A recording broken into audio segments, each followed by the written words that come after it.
George Fox University. How's it going? I am honored to have the opportunity to speak with you today, even though it is virtual. I would have loved to be there in person, but the circumstances are what they are, and we will pray that this crisis passes over soon. I'd like to thank President Robin Baker for the invitation and just for this opportunity to speak on a subject that's not always easy. And so thank you for entrusting me to do this. Let me say that I am fully persuaded that God has called me, among others, to a ministry that focuses on the intersection between faith and politics.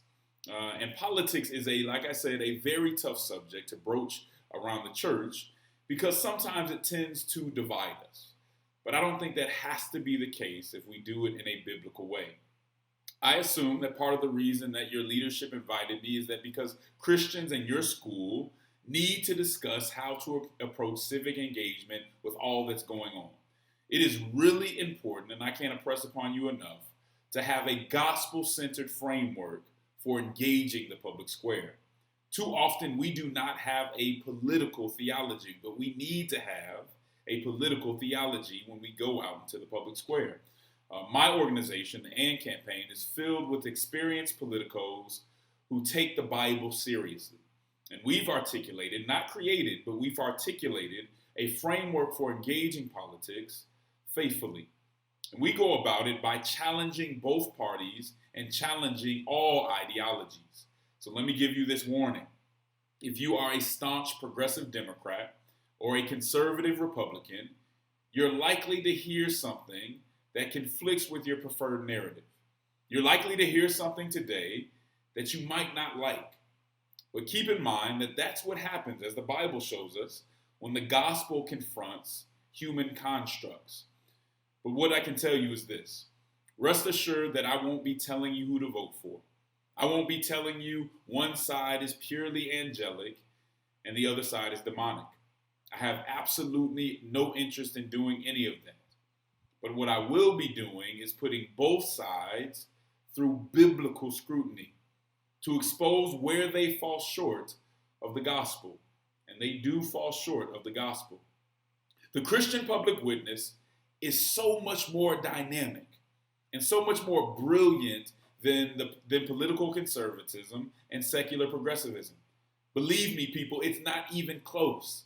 The truth and moral order professed by conservative Republicans is a lesser truth and a lesser moral order than that in the Bible.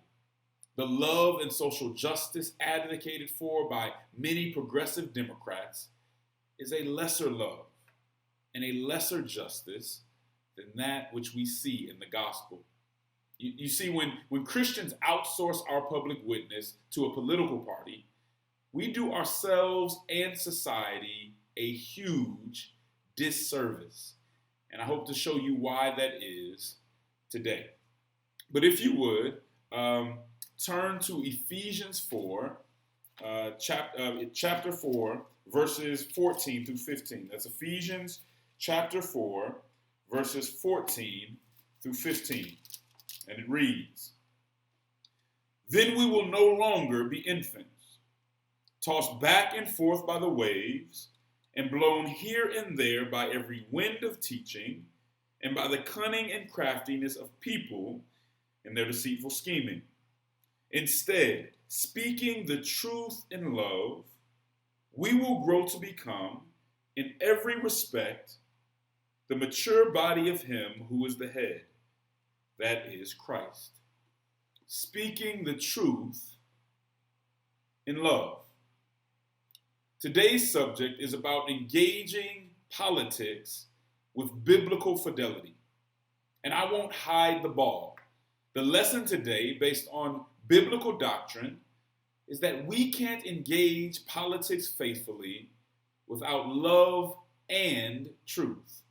That we can't engage, to put it another way, we can't engage faithfully without justice and moral order. That those things work together. We can't choose our political party over gospel imperatives. We can't choose a political ideology over biblical doctrine.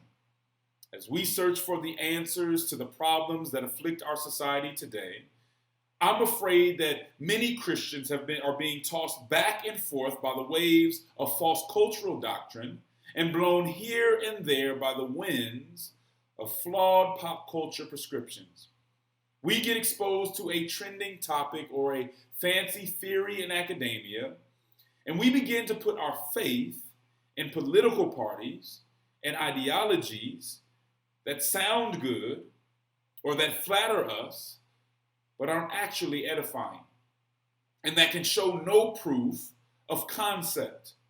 More importantly, they simply aren't biblical, but yet and still, based on the cultural identity of the messenger or the political party of origin, we follow that which is completely unsubstantiated. On the other hand, the gospel of Jesus Christ produces results. First and foremost, it's the key to salvation. But even for those who haven't opened up their Bible to receive that revelation, if they do some outside historical research, they'll find that it can also lay claim to tangible social renewal that can be observed by all. So when it comes to political engagement, if the postmodernists will have their say, if the rugged individualists and the hyper-woke identitarians will throw in their 2 cents, then the people of God best not repeat them. But when we speak on it, the Bible says that we must speak the truth in love. I must ask you first, are Christians speaking the truth in love in politics today? Let's take a recent tragedy. On May 25th at approximately 8:12 p.m. Central Standard Time, in the south central portion of Minneapolis, Minnesota, 46-year-old George Floyd was arrested for allegedly using a counterfeit $20 bill to purchase cigarettes. His face was subsequently pressed against the blacktop with a knee wedged in his neck. He told the officers that he couldn't breathe. He cried out for his mother, and he died. He was killed over a fake $20 bill. 5 image bearers lost a father, and the veneer of impartiality was removed from parts of the American justice system. While there were many peaceful protests around the country, and thank God for those who went out and voiced their concern and even their protest peacefully, some in response to the killing of George Floyd engaged in all manner of performative stunts. Many of these stunts unapproved by the community that was actually in harm's way. They rioted, they looted, they set the cities ablaze, they even assaulted and insulted black police officers, some of whom were taking every measure to deal with these people sensibly. A group in one city smashed the doors of the Ronald McDonald House with families of sick children inside in what they claimed was an act of social justice. You see, Christians should be able to look at the killing of George Floyd and realize that law and order by themselves are insufficient. That law and order must be coupled with justice. Christians should also be able to look at the destruction that happened in many of these cities and realize that that conception of social justice is insufficient. Social justice must be coupled with moral order. And I'm not talking about passivity. I'm not talking about respectability. I'm talking about moral order. What do we Christians have to say? And are we speaking for ourselves, or are we allowing others to speak for us? I don't have to tell you that we're living in a tumultuous socio-political moment where every issue must be politicized and polarized. Common ground is scarce, and far too many Christians are mere partisans with nothing unique or particularly thoughtful to add to the discourse. We're just red or blue soldiers that add more vitriol to the discussion. If we're honest, a large number of us have outsourced our public witness to a political party or to an ideological tribe. And as a consequence, We have become willfully gullible. We believe anything that fits our narrative. We are happy to accept the false and arbitrary narratives constructed by well-paid sophists and talking point factories. They give us the rhetoric and the alibis to dismiss some of the people and some of the things that God loves without even pricking our conscience. Some would say that they don't have to do racial justice because racial justice is always Marxism. Folks on the other side would say they don't have to stand up for the unborn because pro-lifers don't really care about women anyway. They just want to control them. And we treat these narratives like factual reality. But reality is nuanced, and our narratives rarely are. A nuanced narrative would force us to admit that our opponents might actually have a point sometimes, that we're not without fault. But instead of telling the truth in love, we often tell the truth insofar as it impugns our opponents and serves our interests and cultural preferences. Lord, have mercy on our souls for being so fickle as to praise a righteous and just God in church and then step out into the political arena and put our faith into lesser gods and lesser institutions. We've been given the truth, believers. We've been given a framework for engaging our neighbors and for engaging society at large. And even in the most difficult situation, that framework compels us to speak the truth in love. Let's dig into the scripture a bit. The conversation about engaging politics to better society inevitably must address what teachings we follow and what methods we'll employ to achieve our objectives. Today, many Christians have been seduced by ideologies that are made by human hands and that simply can't withstand biblical scrutiny. The Bible speaks to this. In Ephesians 4, Apostle Paul is talking to the church of Ephesus. The church of Ephesus was known as the persevering church. They had endured a lot of suffering. And they also had false prophets that were trying to infiltrate the church with false teachings. Earlier in Ephesians 4, Paul talks about being mature. And when he talks about being mature, he's talking about growth in mind, growth in understanding, growth in knowledge of the truth, and growth in moral character. So he says that when we mature, or when we grow in understanding, when we grow in knowledge of the truth, when we grow in moral character, then we will no longer be infants. Meaning we will no longer be so malleable. We won't be so impressionable. Tossed back and forth by the waves, blown here and there by every wind of teaching. Paul is telling the church of Ephesus that mature Christians aren't easily deceived. That these false teachers wouldn't be able to indoctrinate mature Christians because mature Christians know what they stand for.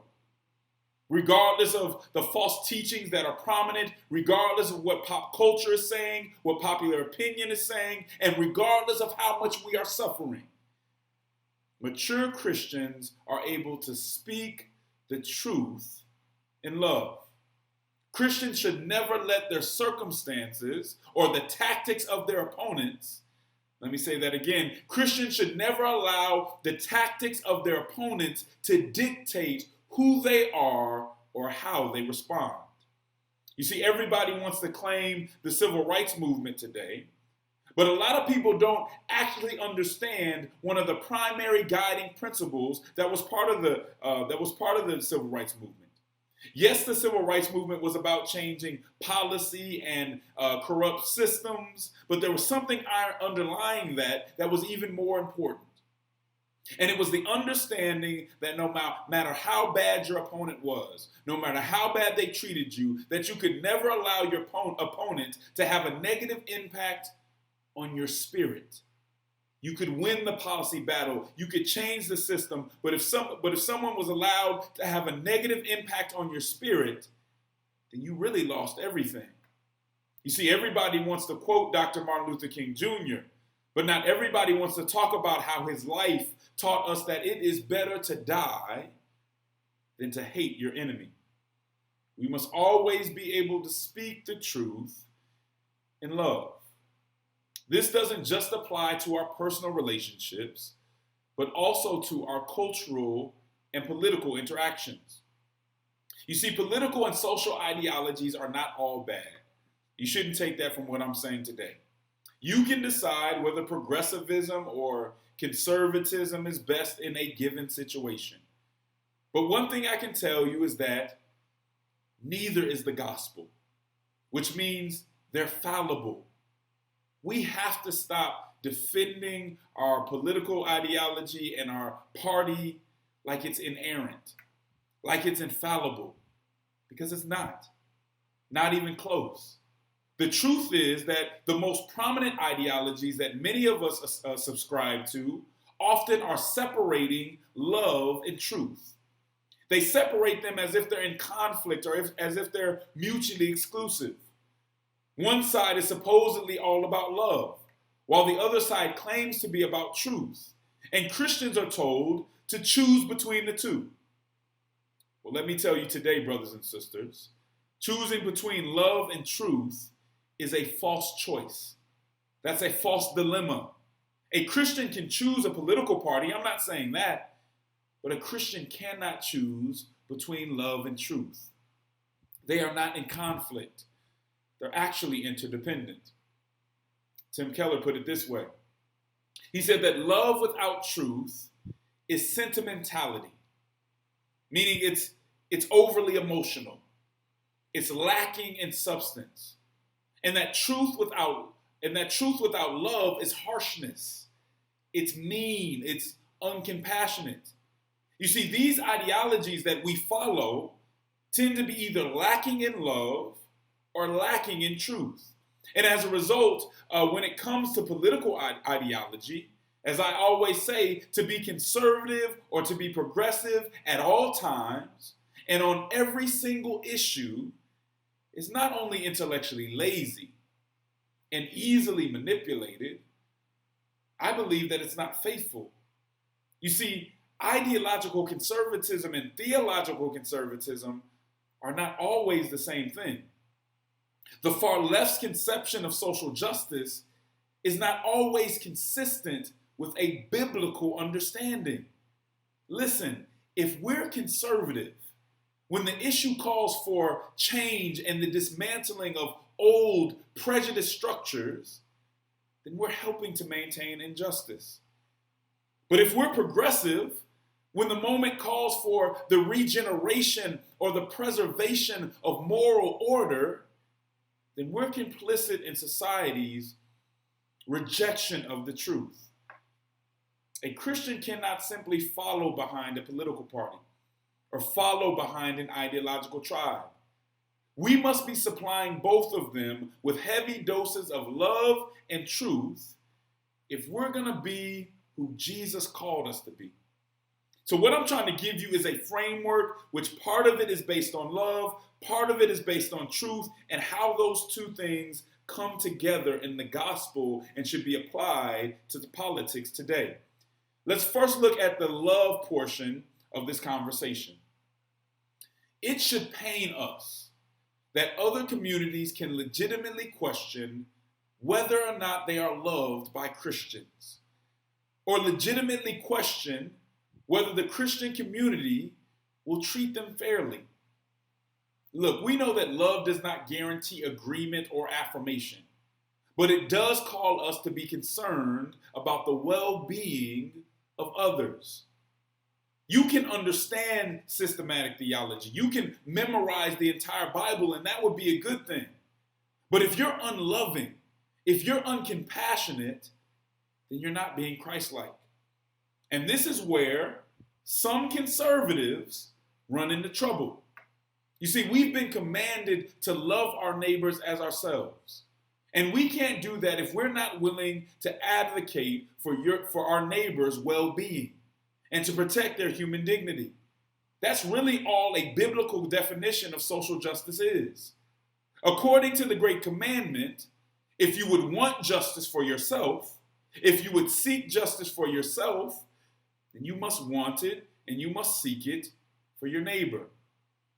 If we truly love our neighbors, we'll be socially concerned. And that social concern won't just be a sentiment. It'll be active. It'll involve self-sacrifice. You see, I'm sure you've heard the debate. We supposedly have Christians who are against social justice. But let me tell you something. I don't believe them. I think everyone is for social justice. Some of us just limit it to the people that we care about, and we deny it to others because it would inconvenience us. Let me give you an example. No one that I'm talking to today, if we're going to be honest, is going to sit around and watch someone in their family be unjustly imprisoned. No one would allow, no one's going to let someone be unjustly imprisoned who's around them and that they care about if there's something that they can do to stop it. No one would allow their children, the children in their community, to drink lead-poisoned water if there was something they could do to prevent it. And why is that? It's because we believe in social justice. We believe that there's a certain standard by which everyone should be treated based on their human dignity, based on the Imago Dei, based on the fact that they were created in the image of God. But see, what we have to understand is and realize is that justice is harder than charity. There is a reason that people will give you charity long before they give you justice. And this is because charity is good, but charity can be distant. And also, the person who gives charity is always in control of how much they give and how much that giving will impact them. But justice is different. Justice, on the other hand, is either given fully or it's not given at all. You see, justice is a God standard. Justice threatens to disrupt the very systems and societal arrangements that benefit us. At some point, justice demands a conflict with self-interest. It dismantles the very podiums and platforms which we place our pride and stand atop to look down on others. Listen, there can be no social renewal without love and social concern. Without it, we'll just create a harsh and hypocritical society that excludes marginalized groups.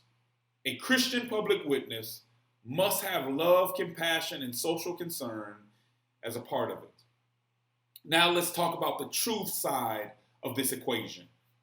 In Ephesians 4:15, the term speak the truth comes from the Greek word that refers to teaching or professing the truth, often as it relates to doctrine.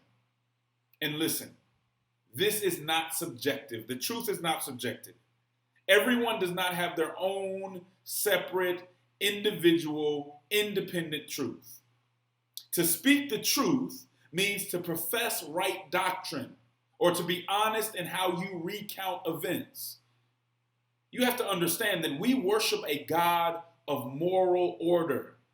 God's truth provides us with direction and with structure. In an ever-changing world, God's truth is unchanging. Now, I know that especially for students in the world today, everyone it seems is trying to be progressive. A lot of people are pushing you to be progressive. If you're watching a television, if you're listening to pop culture, the best thing you could be is progressive. But I want to tell you where progressivism can get us into trouble as Christians. Now, to move forward and to fix things can be good. And most people, even myself, when someone says they're progressive, usually that's what they mean, that they want to move forward, that they want to fix things, and we understand that that can be positive. But being progressive is not the answer to every situation. It's not the gospel. Let me give you an illustration. If you're on a cliff, you're on the edge of a cliff, to progress or to even move forward, probably isn't such a good idea. It's also not a good idea to progress if you're already moving in the wrong direction. You see, Christian, sometimes God is asking us to stand firm on his word. Sometimes God is asking us to preserve things and institutions that he has already established as good. Not that need to be made good by us, but that he's already ordained or established as good. Modern thought tells us that we can improve everything. But let me tell you the truth. God's truth cannot be improved. Let me give you another illustration. You can think of God's truth like a Picasso, like a masterpiece. You can't improve a Picasso. You can only deface a Picasso. If you go up to a masterpiece with a brush and some sort of erasing agent, I don't care how good of an artist you think you are. If you add anything to that masterpiece, or if you take anything away from that masterpiece, you've made it worse. You haven't made it better. You've ruined it. And that's the way God's truth works. You can't improve on God's word. You can apply it, but you can't improve it. God doesn't need our counsel. He doesn't need us to improve or evolve his truth. Sometimes what seems good and pleasant to us in the moment, in our time period, is actually destructive, and we wouldn't realize it until centuries or decades later. Sometimes God is calling us to obedience. Sometimes God is simply calling us to self-denial. And that's hard for progressives. That's hard for people who buy into the progressive worldview. It's hard to be obedient and to deny self when you buy into a societal ethic that says that individual expression is sovereign. The question you have to ask yourself is, can Christians fully embrace this philosophy and be faithful? It might be flattering, but you won't find an endorsement of that worldview here. Even if you're one of the people who only wants to read the New Testament, you only want to read the red letters, you won't find Jesus endorsing a human-centered, self-dictated truth or reality. This book tells us to die to self. This book calls us to be crucified with Christ. This book is consistently about self-sacrifice, not self-indulgence. So you may be saying, Justin, are you saying that we can't be a progressive politically? I'm not necessarily saying that. What I'm saying is that when in conflict, when your progressivism comes into conflict with your Christianity, then your Christianity has to override your progressivism. When your conservatism comes into conflict with your Christianity must override your conservatism, because both conservatism and progressivism are flawed. And too often, when we're talking about politics and when we're doing politics, it's our ideology or our party that's controlling, and not Christian convictions. Not the Christian compassion and conviction that we see in Jesus and the gospel. We cannot exchange the truth for confusion. We cannot exchange moral order for chaos. Jesus provided us a model for social renewal that was concerned about marginalized individuals in society. And we as Christians must pursue the same course. But he didn't simply patronize them with sentimentality. He attended to them with love and truth. We can go to John 8, the case of the adulterous woman who was about to be stoned. What does Jesus tell her? He tells her, go. This is Jesus liberating his love, liberating her from these hypocrites who were intent on hurting her. When he says go, this is him releasing her from this societal bondage. But Jesus doesn't stop there. Jesus also says, sin no more. Because the other half of the truth was that she would never completely be free. She would never completely be released from this bondage until her heart changed and until she turned from her sin. Similarly, in John 5, the lame man was told to stand up and walk. And then he's later told to stop sinning. Do you see what's going on here? The woman wasn't only a victim of external bondage, but also her own internal bondage. The man's infirmity wasn't only an outward disability, but there was another matter that had to be dealt with by inward transformation. There's a similar narrative or a similar theme in Exodus. God delivered the Hebrews from Pharaoh's hand, but he doesn't just say, go off and live happily ever after, do whatever you want to do. That's not what he says. That's not the end of the story. After he frees them, after he liberates them, he gives them the law to obey. He demands their obedience after he frees them. He chastises them after giving them freedom. So yes, our God is a liberator, and that's real. But he's also a father that requires moral order from the liberated. He brings wrath upon the oppressor and calls all his children to self-denial so that they don't become the oppressor. But too many Christians have embraced ideologies and political parties that are keen on identifying how others have sinned against us, while blinding us to how we're being devoured and devouring others through our own sin. If the adulterous woman were here today, one side of the church would be saying, stone her for she has broken the law. And the other side would be saying, slay queen, live your truth. And both would be leaving her in chains. Both would be leaving her imprisoned. That was not the pedagogic creed of Jesus Christ of Nazareth.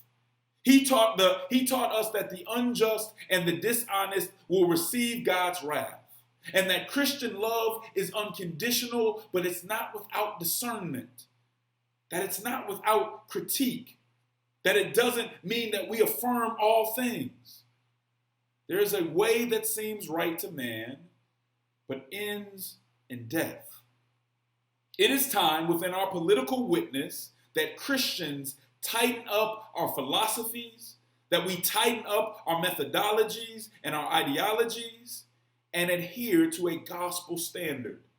If Christians are really going to have something to offer this toxic, this vitriolic discourse, if we're really going to have something to offer the political landscape, then we can't be mere partisans. We can't just be conservatives or secular progressives. We can't just be Democrats or Republicans. We have to be Christians. We have to be distinctive in nature, and we have to bring the compassion and conviction of the gospel to bear. We have to make sure that we bring all this partisanship, that we bring all of this ideology through biblical scrutiny, because the Bible has so much more to say than these ideologies and these parties. Thank you so much for having me. Take care.